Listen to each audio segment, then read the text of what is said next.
இந்த போரில் வெற்றி யாருக்கு தோல்வி யாருக்கு என்கிற விவாதங்களும் இருக்கிறது. உண்மையில் ஒட்டுமொத்தமாக பார்க்க போகும் இடத்து முற்றாக அழிக்க வேண்டும் என்ற நோக்கம்தானே இஸ்ரேலுக்கு இருந்தது. ஆனால் அது முடியாமல் போயிருக்கிறது. ட்ரம்பினுடைய வருகை ஏதோ ஒரு காரணத்தினால் இப்பொழுது நெத்தன்யாவுக்கும் ஒரு முடிவெடுக்க வேண்டி வந்திருக்கிறது, போரை நிறுத்த வேண்டும் என்பது. என்னோட மக்களுடைய அழுத்தம் ஒரு பக்கம் இருக்கிறது. நீங்கள் கூறுகிற கருத்தை வைத்து பார்த்தால் இது நெத்தன்யாவுக்கான ஒரு தோல்வி என்று எடுத்துக்கொள்வதா, இஸ்ரேலுக்கான தோல்வி என்று எடுத்துக்கொள்வதா? உண்மையில் இது வெற்றி தோல்வி இன்னும் இதில் தீர்மானிக்கப்படவில்லை. இப்போ இதுவரைக்குமான விடயத்தில் நெத்தன்யாஹு தோல்வி.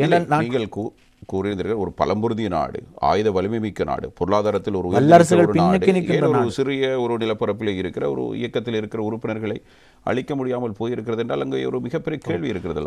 இது உண்மையிலே முதலாவதாக இஸ்ரேலுக்கு ஒரு இராணுவ தோல்வி. ஏனென்றா உலகத்தில் முக்கியமான 3 வல்லரசுகள், America, Britain, France, even German, இந்த 4 நாடுகளும் இதுக்கு பின்னணியில் இருக்கின்றது.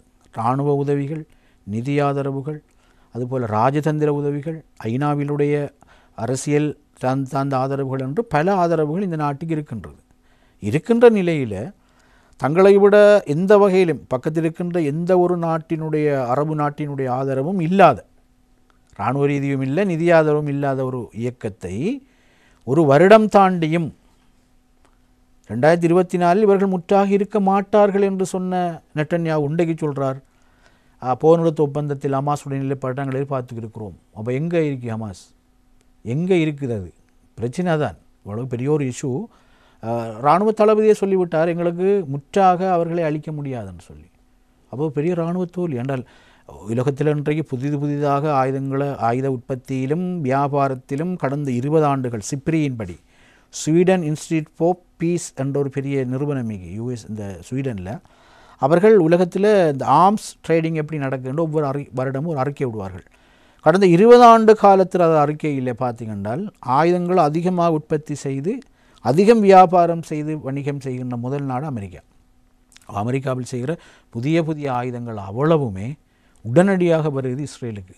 இதெல்லாம் பாவிச்சும் வெறும் அப்பாவி பொதுமக்கள் கொல்லப்பட்டார்களே ஒழிய அவங்களோட எதிரிகள் அளிக்கப்படவில்லையே என்பது ஒரு மிலிட்டரி பெரிய ஒரு டிஃபீட். 2வது, நாட்டுடைய எக்கானமி பெருமளவு இந்த யுத்தத்துக்காக தாரை பார்க்கப்பட்டிருக்கின்றது. ஆகவே அது பொருளாதார தோல்வி.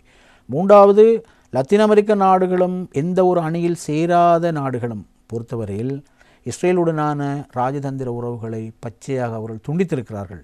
இது டிப்ளோமேட்டிக் இஸ்ரேலுக்கு ஏற்பட்ட மிகப்பெரிய ஒரு தோல்வி. அப்படினால் பல வகையில் இது பொதுமக்கள் அளிக்கப்பட்டார்கள் என்றது மட்டும்தான் காசா பக்கத்தில் உள்ள லாஸ்டே ஒழிய ஒரு ஸ்ட்ராட்டஜிக்கலி நாங்கள் பார்த்தோம்னு சொன்னால் மூலோபாய ரீதியாக இஸ்ரேல் 3-4 தளங்களிலும் களங்களிலும் கடுமையாக தோல்வி அடைந்திருக்கின்றது.